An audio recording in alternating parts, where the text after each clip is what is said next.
आज की कहानी होने वाली है एक ऐसे बंदे पे जिसने गलती से खा लिया है एक जादुई केक, जिसकी स्कूल की सारी खूबसूरत लड़कियां उसके प्यार में दीवानी हो चुकी हैं। और फिर उसे एक परी से पता चलता है कि अगर उसे उन लड़कियों से पीछा छुड़ाना है तो उसे उन लड़कियों के डिजायर्स को पूरा करना होगा।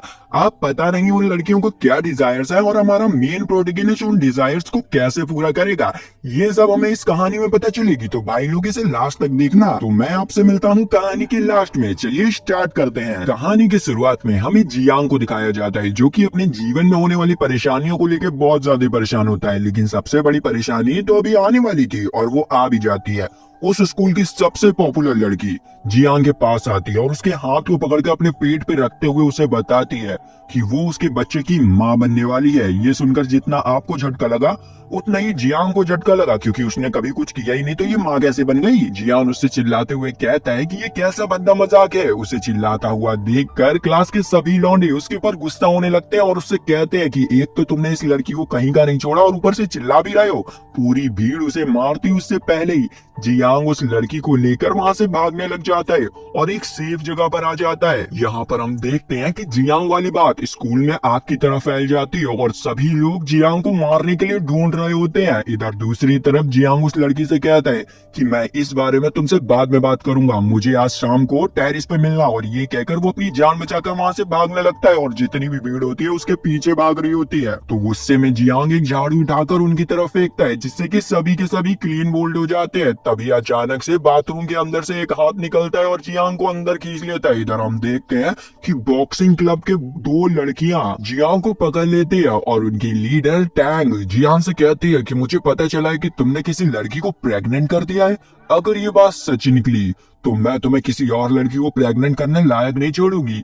ये सुनकर जियांग की तो यार फट के चौसठ हो जाती है और वो अपनी जान बचाकर वहां से भी भागने की कोशिश करता है। लेकिन तभी एक और लड़की जियांग को पकड़ लेती है। मतलब भाई इतनी बार तो मुझे पुलिस ने नहीं पकड़ा जितनी बार इसे यार लड़की पकड़ रही है। यहाँ पर ये लड़की जियांग से कहती है कि मैं आपके बारे में क्या सुन रही हूँ, आपने एक लड़की को प्रेग्नेंट कर दिया है। क्या आप भूल गए हैं कि मैं आपकी वाइफ हूँ और आपके दो बच्चे घर पर इंतजार कर रहे हैं।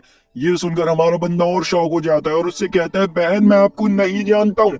ये सुनते ही उस लड़की की हट जाती है और अपनी बुक से वो जियांग को मारने लग जाती है और टैंग उसे बचा लेती है और फिर इन दोनों के बीच में लड़ाई होने लग जाती है। ये देखकर सभी स्टूडेंट्स उन दोनों की फोटो खींचने लग जाते हैं और इसी चीज का फायदा उठाकर जियांग वहाँ से भागने की कोशिश करता है, पर एक लड़की उसे भागते हुए देख लेती है और सभी को बताती है, जिससे कि वापस से पूरी भीड़ पागलों की तरह जियांग का पीछा करने लग जाती है। यहाँ पर जियांग भागते भागते टेरिस पर पहुंच जाता है और वो इतना डर चुका होता है कि वो लिटरली उनसे कहने लगता है कि अगर कोई मेरे पास आया तो मैं टेरिस से कूद जाऊंगा। लेकिन आपको पता ही है कि भीड़ किसी की भी नहीं सुनती है और वो उसकी भी नहीं सुनती और उसके पास आने लगती है।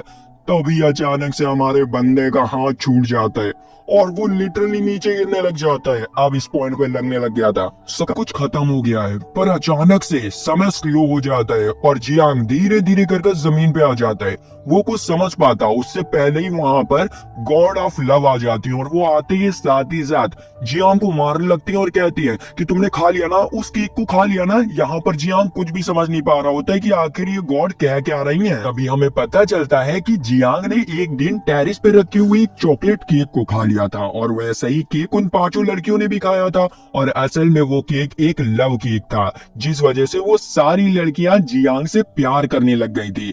जब ये चीज जियांग को पता चलती है तो भाई जियांग बोर आ जाता है और वो सोचता है अच्छा उस केक की वजह से ये सारी लड़कियां मेरे पीछे पड़ी हुई हैं। इस पर वो कहती है कि हाँ कुछ ऐसे ही, और फिर वो उसे अपना इंट्रोडक्शन देने लगती है कि उनका नाम मे है और वो गॉड ऑफ लव है। और वो उसके मजे लेते हुए कहते हैं कि अब तो तुम्हें मजे आ रहे होंगे ना, 5-5 लड़कियां तुम्हारे प्यार में पागल हो चुकी है। इस पर वो कहता है कि खाक मजे आ रहा है, पूरा स्कूल मेरी जान का दुश्मन बन चुका है। ये सुनकर वो जियांग से कहती है कि अगर तुम सब कुछ ठीक करना चाहते हो तो तुम कर सकते हो, इसके लिए तुम्हें उन लड़कियों की इच्छाओं को पूरा करना होगा, क्योंकि उनके माइंड में कुछ फॉल मेमोरीज आ गई हैं जिन्हें कि तुम्हें मिटाना होगा, तभी तुम सब कुछ ठीक कर पाओगे। इसमें मैं तो तुम्हारी कोई भी मदद नहीं कर सकती हूँ, इसीलिए तुम्हें जो करना है खुद से करना होगा। और ये कहकर वो टाइम को वापस से नॉर्मल कर देती है और वहाँ से चली जाती हैं। यहाँ पर जियांग सभी स्टूडेंट से बचने के लिए एक पेड़ के पीछे छुप जाता है। तभी उसे याद आता है कि उसने तो शो से वादा किया था कि वो शाम को उससे टेरिस पर मिलेगा, तो वो जल्दी से टेरिस पर जाता है। वहाँ पर वो देखता है कि शो तो बहुत रो रही होती है क्योंकि उसे लग रहा होता है कि जियांग मर चुका है। लेकिन जियांग उसे शांत करता है और फिर हॉस्पिटल ले जाता है उसका प्रेगनेंसी टेस्ट कराने के लिए। जब रिपोर्ट आती है तो उसे पता चलता है कि शो प्रेग्नेंट है ही नहीं।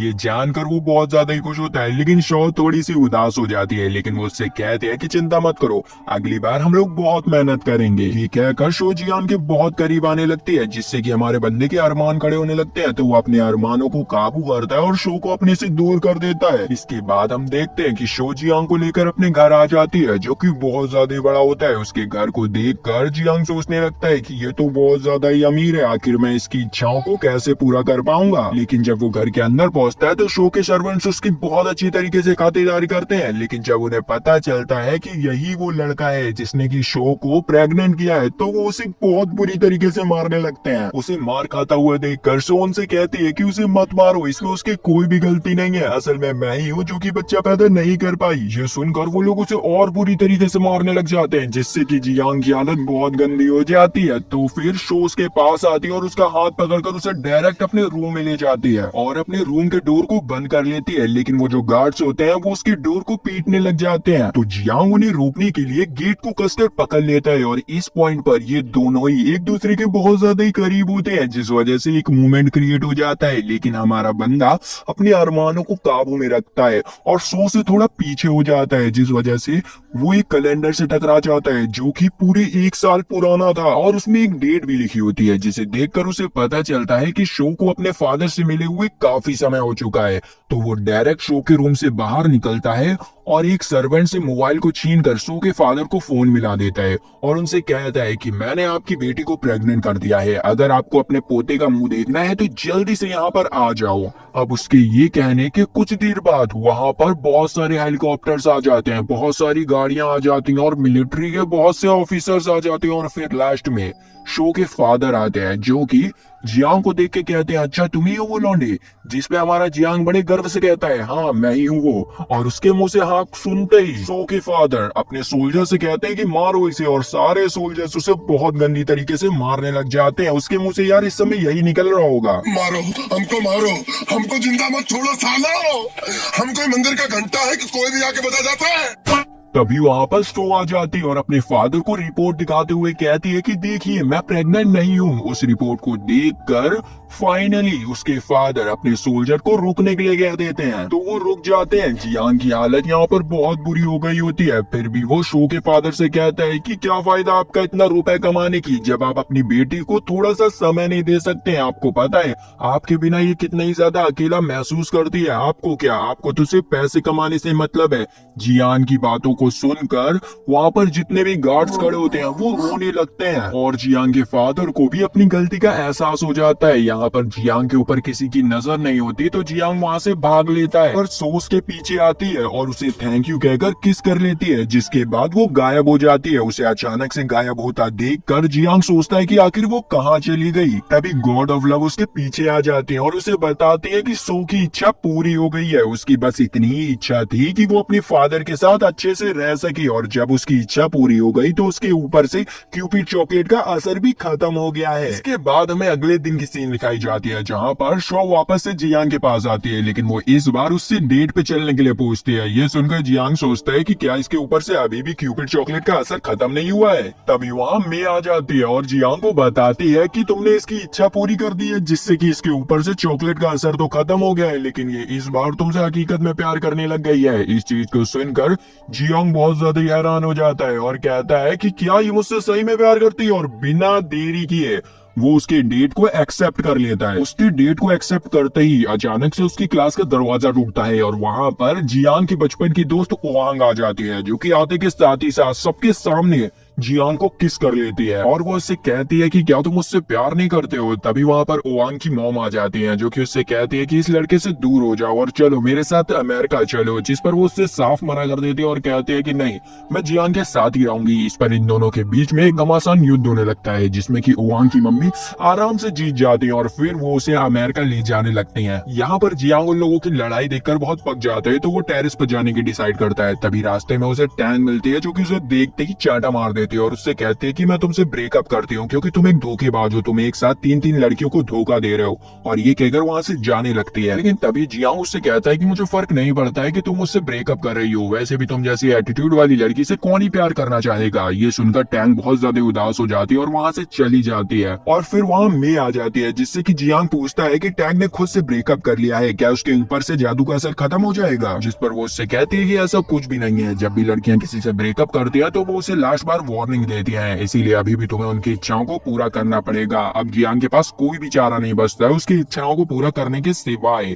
तो वो टैंग से मिलने के लिए जाता है। वो देखता है कि टैंग तो कुछ लड़कों को पनिशमेंट दे रही होती है, तो वो उन लड़कों को बचाने के लिए टैंग से पानी के पाइप को छीनने लगता है, लेकिन वो गलती से टैंग को ही पानी से भिगा देता है, जिससे कि टैंग को बहुत गुस्सा आता है। लेकिन वो जियांग से कुछ भी नहीं कहती और शांति से वहां से चली जाती है। इसके बाद हमें अगले दिन की सीन दिखाई जाती है, जहाँ पर जियांग अपने बिस्तर पर आराम से सो रहा होता है। तभी उसका अलार्म बजता है और उसे याद आता है कि आज तो उसे शो के साथ डेट पर जाना है और वो लेट हो चुका है। तो वो जल्दी से तैयार होने की कोशिश करता है, लेकिन तभी वहां पर ओवांग आ जाती है, जो कि उसी गेट को बंद कर देती है और कहती है कि मुझे पता है तुम आज किसी लड़की के साथ डेट पे जा रहे हो ना, लेकिन अब तुम नहीं जा पाओगे। अब हमारे बंदे के पास कोई भी चारा नहीं बचता है।